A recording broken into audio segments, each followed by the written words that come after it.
medyo lumagpas kami ng isang stop. Kaya ngayon, nalakarin na lang namin.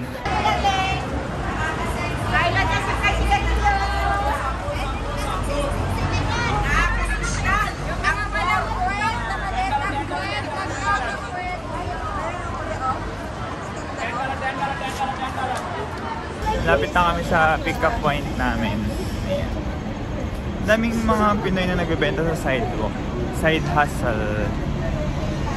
Mga damit, mga ganyan. Very hello, love, a goodbye yung vibes. Malamig. Andito na kami sa pick-up point. Pero wala pang tao kasi advance kami ng 1 hour and 10 minutes. Hanap kami yung food siguro. Pag umayaw ka dyan, makakita.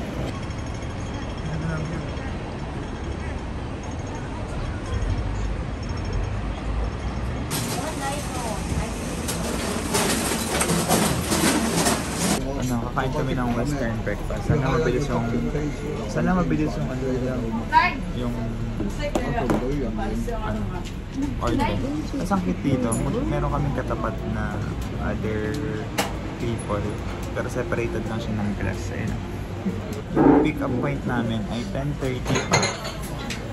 And ngayon, ito yata.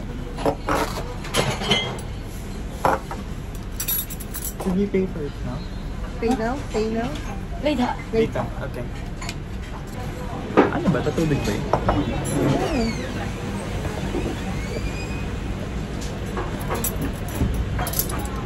Naku. Ha? Ang gusto ng plato mo. Ayan nga. Kaya pinainom mo sa akin. Alam niyo ba guys, na-find out ko din na wala palang TikTok dito. Walang TikTok. Kasi, kunyari nag-ano ka, surf ka sa internet. Kapag yung biyahe, doon ko lang nakita na yung TikTok ko, isang video lang yung nagpe-play, bawal siyang i-swipe. So baka wala talagang TikTok. Matig na aming order. What's your order? Sausage, we got here ham, and then mani. What if we exchange one? Luncheon meat yan. Luncheon meat? Makamali. Wala pala. Brand pala yung mali.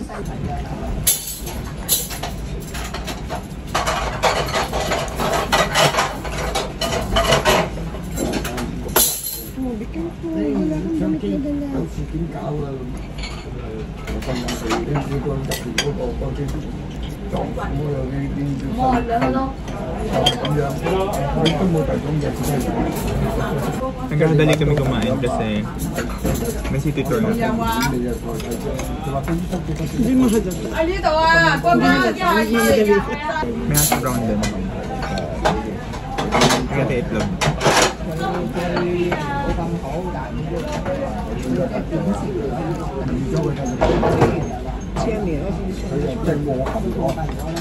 So guys, ito na. Tutour na kami at walking tour pala. Akala ko nakabus kami. Meron kami nakitang Pop Mart dun. Gusto kong bumili. Kala ko ang city tour, nakabas. Lakad pa yan. Kung alam ko lang. Then sana nag-DIY na lang tayo. Sipin mo, na-reach ko na yung level. Ano yung required ko na steps Per day? 10 o'clock pa lang. Nagmamaganda ako sa sapatos ko. Tapos,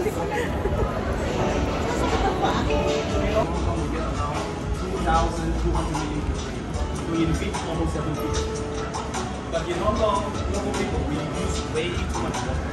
So, that's really The longest escalator in the world, which was built around 1990s.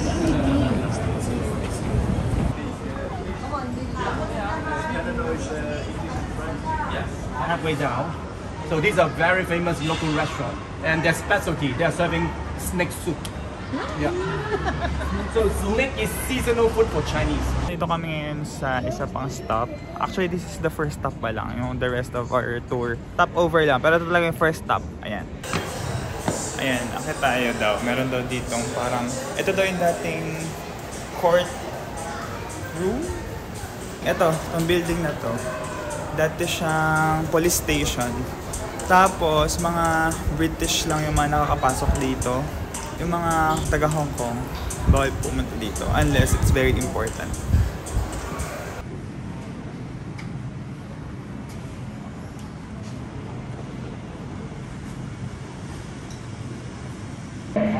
Of society, and the other also is it has a very strong symbols related to it. That's why I often say it is actually a sort of Nasalap tayo ng prison nila before.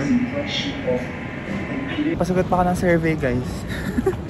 Survey about this place. Tapos yung nagsisurvey sa akin, hawak niya mismo yung survey questionnaire. It was electronic. Peer pressure ako. Opo, naging yes-sayer ako dun. Naging strongly agree lahat ng sagot ko. Invalid po yung yung survey ko na yun kasi na-pressure po ako dun. Ito si ate yung nasa likod ko, kasama namin sa tour yan. Actually, yung tour group ko namin today ay very mixed of race.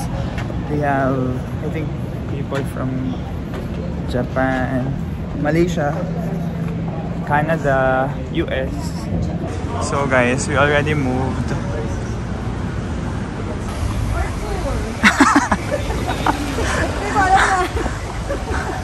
Ano? Ano daw yun eh? Yung ginagawa sa Jerusalem? Pilgrimage. Pilgrimage. Oh my God!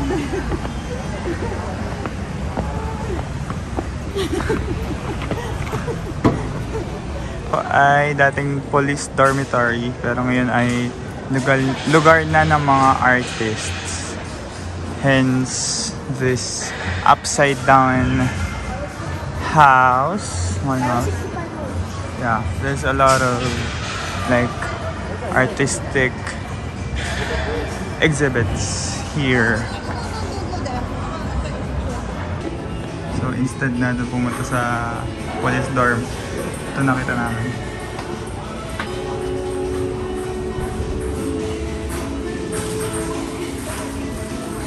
Ay, ang cute.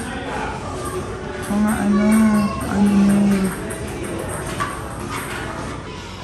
isa pang Pop Mart store. Cutie.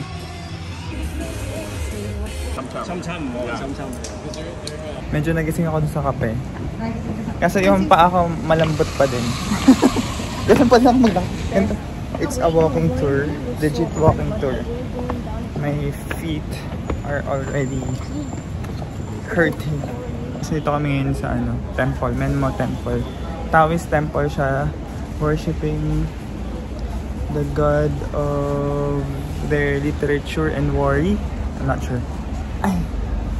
Menmo Temple. Ayan.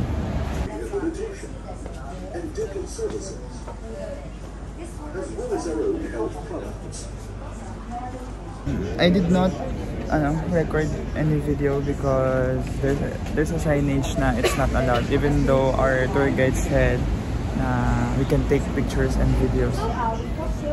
Yeah.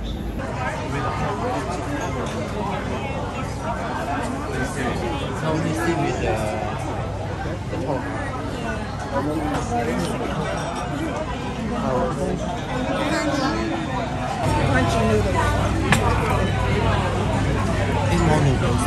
So yun guys, kakataas na namin kumain, and as you can see, I showed you the food.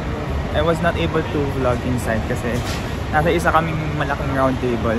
Yung mga food, hindi ko masyadong gusto kasi mga pancit. Okay naman yung mga pancit actually, yung mga steam dim sum yung hindi ko masyadong bet.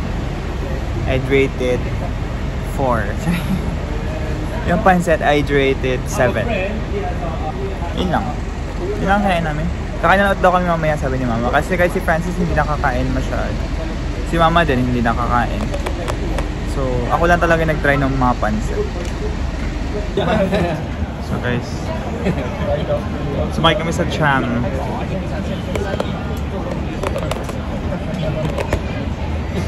Papunta dun sa natin.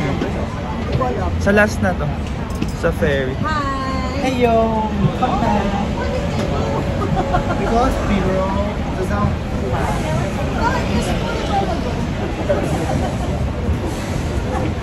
It was full a while ago.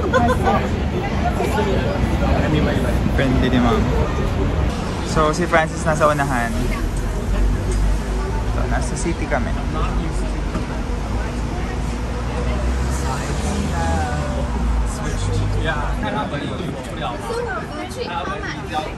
Different, this they charge by distance. I think very cheap, very cheap. For the bus. Oh, it's a train track. Almost like a train track on the road. Oh. So guys, ayan yung mga Pinoy.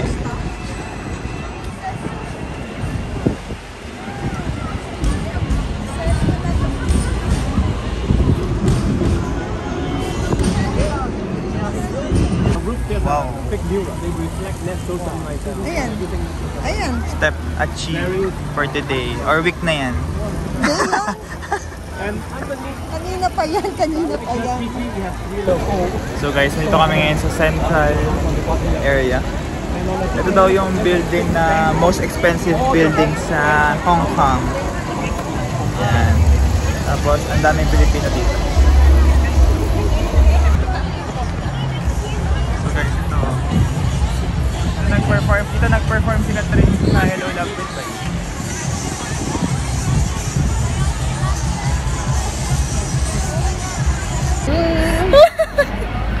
Nakatawa ka. Hindi na kinakaya. Ang sakit na ng hidaliit ko, dalawa. Kumapit na po sa akin. Ay, yung steps ko pang 2 days na. Francis! Tapos nakakabunin ka pang ganyan. Si Francis pa, umiwalay pa sa amin ng kalayo. Ay, hindi. Pagkano magiging ano na yan dito? Immigrant. Ano yan, magiging laking ano na siya, Hong Kong. Laking HK. Ayan, namawala na nga. Buti na lang babae itong mga kasama namin sa tour. Nakakalibang. I even ate. I only ate 2 pieces of bread. Yeah. You ate an entire meal. No, I did not.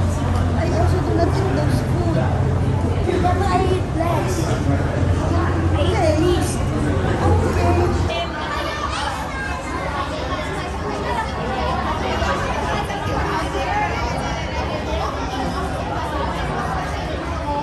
Nandito na kami ngayon sa ferry. This is our last stop actually. Pagod na kami. Dami din tao.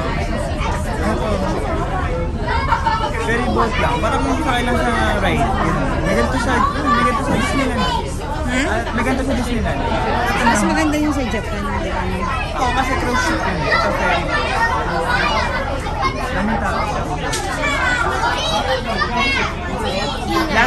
Last stop na namin to sa city tour natin. Sa tour natin. Actually, walking tour.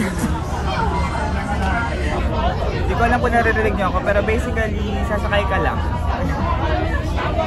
Tapos, tour around ka dito sa Victoria's Harbor.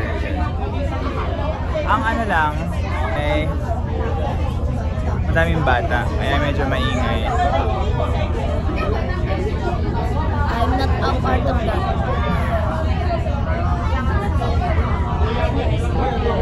Pagod na ako, guys. Antok ako, pagod na pagod ako. Gusto ko matulog. Eh bukas yung lakad natin, walkathon din yun. Kaya dapat magpahinga. Guys, may McDonald's. I wanna try. Like, it's very new to me. I heard it is tasty.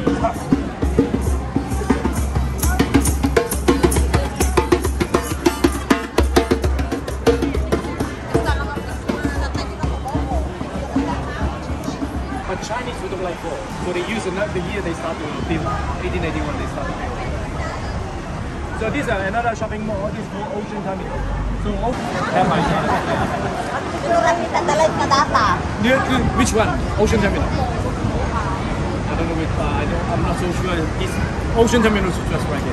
And the other one is Kai Tak Cruise Ship Terminal. In Kai Tak, then you have to take a taxi cab there. So this is the end of the tour today. So thank you very much for coming to visit Hong Kong. Thank you. So if you want to go to visit the Avenue of Star, just cross to opposite side, just right by the waterfront, and then you turn left. 5 minutes walk. So just like Hollywood Boulevard.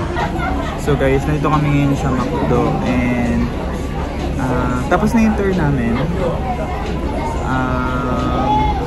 It's already 4:40, just about the time na matatapos yung tour. Baka namin din ginawa, no?